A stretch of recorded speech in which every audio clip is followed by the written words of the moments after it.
مجھے پتہ چل جائے کہ کسی کے مکان کے اوپر، کسی کی زمین کے اوپر کسی نے قبضہ کرنے کی کوشش کی ہے، کوئی وہاں پر ایس ایچ او جائے یا نہ جائے، میں ضرور جا کر انشاءاللہ اس کا رقبہ واگزار بھی کرواؤں گا۔ میں نہیں چاہتا کہ وہ دکھ کسی اور بندے کو ملے۔ میں نے اپنے چاروں تھانوں میں نے دعویٰ کیا ہوا ہے، اگر کسی بھی بندے کا جائز کام نہ ہو رہا ہو تو میرے تک رسائی کرے۔ یہاں ملتان میں ان دنوں سوشل میڈیا پر ایک ویڈیو جو کہ خاصی وائرل ہے، جی ہاں جناب، میں بات کر رہا ہوں ڈی ایس پی بخت صاحب کی، جو کہ ان دنوں سوشل میڈیا پر خاصے وائرل ہیں، ڈیفرنٹ زمینوں کے قبضے واگزار کروا رہے ہیں، در حقیقت عوام کی صحیح معنوں میں خدمت کر رہے ہیں۔ جی السلام علیکم سر۔ جی وعلیکم السلام جی، تھینک یو جی، آپ نے بڑے محبت سے وضاحت کے ساتھ آپ نے ذکر کیا ہے، تو جتنا آپ نے کہا ہے میں اس سے بھی زیادہ سمجھتا ہوں کہ میرے اوپر حق ہے عوام کا، کیونکہ آئی ایم پبلک سرونٹ۔ مجھے جو تنخواہ ملتی ہے وہ عوام کے خون پسینے کی تنخواہ سے، ٹیکسز سے ملتی ہے۔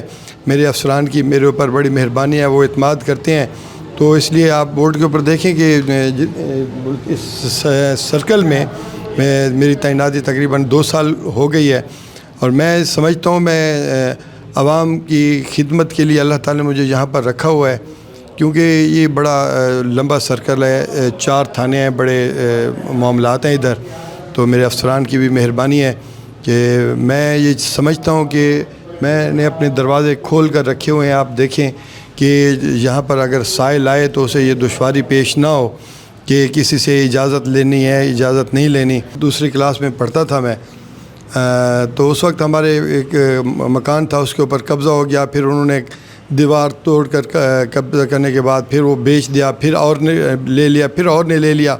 ہمارے 40 سال مقدمہ چلتا رہا۔ 40 سال کے بعد جو ہے نا وہ ہمیں زمین دکان ملی ڈی جی خان میں۔ اچھا، تو اس وقت بعد میں نے دیکھا کہ یار یہ لوگ رلتے رہتے ہیں، تو میں اپنا جو ہے نا سر دھڑ کی بازی لگا دیتا ہوں، میں اس میں خود مدعی بن جاتا ہوں کہ مدعی وہ مجھے پتہ چل جائے کہ کسی کے مکان کے اوپر، کسی کی زمین کے اوپر کسی نے قبضہ کرنے کی کوشش کی ہے، کوئی وہاں پر ایس ایچ او جائے یا نہ جائے، میں ضرور جا کر انشاءاللہ اس کا رقبہ واگزار بھی کرواؤں گا۔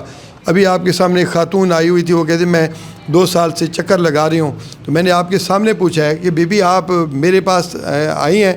نہیں، مجھے پتہ آپ کا اب چلا ہے، ابھی پتہ چلا ہے، ابھی میں نے آپ کے سامنے اسے اس کے پلاٹ کے جو ہے نا وہ قبضے کا ایشو تھا پلاٹ کی، میں نے اسے پیسے واپس کروائے ہیں۔ یہ انسان کے اوپر ہے کہ وہ زندگی کس طرح سے گزارنی ہے، آپ کا رزق آپ کے مقدر میں لکھا ہوا ہے، یہ آپ کے اوپر ہے کہ آپ حلال طریقے سے کمائیں یا حرام طریقے سے کمائیں۔ حلال یا حرام یہ چوائس آپ کی ہے۔ اس مدعے پر آتے ہیں جو بڑے ان دنوں وائرل بھی ہوئی ویڈیو آپ نے کے ہی اکاؤنٹ سے پوسٹ ہوئی، مجھے بتائیے گا سر وہ سینیریو کیا تھا؟ قبرستان کی جگہ پر قبضہ ہو رہا تھا؟ جی یہ تقریباً پچھلے سال کی بات ہے کہ آپس میں انہوں نے بندر بانٹ کی ہوئی تھی۔ ایک پارٹی نے وہ زمین دوسری پارٹی کو فروخت کی، فروخت کرنے کے بعد یہ وہاں پر قبضہ کرنے کے لیے گئے، تو ہمیں اطلاعات ملی کہ کسی کو پیسے کچھ کم ملے تھے۔ جب ہمیں اطلاع ملی موقع پر گئے تو ادھر مجھے جا کر پتہ چلا کہ یہ تو زمین قبرستان کی ہے۔ الرحمن الرحیم، یہ بوسن روڈ پر موجود ہوں۔ چند عاقبت اندیش لوگوں نے 6 مہینے پہلے بھی یہاں پر قبضہ کرنے کی کوشش کی تھی۔ میں نے ان کے خلاف نہ صرف ایف آئی آر دی ہے بلکہ یہ قبضہ بھی واگزار ہو گیا ہے ان کا، اور یہاں پر ہم قبرستان کے لیے گیٹ لگوا رہے ہیں۔ اس علاقے کے لوگوں کی ذمہ داری ہے کہ اس جگہ کا تحفظ کروائیں کہ قبرستان کی زمین کے اوپر کسی کو جرأت نہ ہو۔ اور میرا میسج بھی ہے کہ یار یہ جو زمین ہے نا، زمین یہ قیامت والے دن اگر آپ کسی کی زمین کے اوپر قبضہ کریں گے ناجائز طریقے سے تو آپ کو بڑا حساب دینا ہوگا۔ ایک ایک انچ آپ کے جو ہے نا جسموں کو اس سے داغا جائے گا کہ آپ نے ہاں جی کسی کی زمین کے اوپر قبضہ کیا تھا، ہاں آپ مزے کرو، انجوائے کرو۔ لہٰذا ہم مسلمان ہیں، ہمارا یقین ہے کہ اس دنیا کے بعد بھی ایک اور زندگی ہے، سارا کچھ ادھر نہیں ملنا، تو یہ دنیا امتحان ہے، تو آخرت میں جو ہے نا اس کا نتیجہ نکلنا ہے۔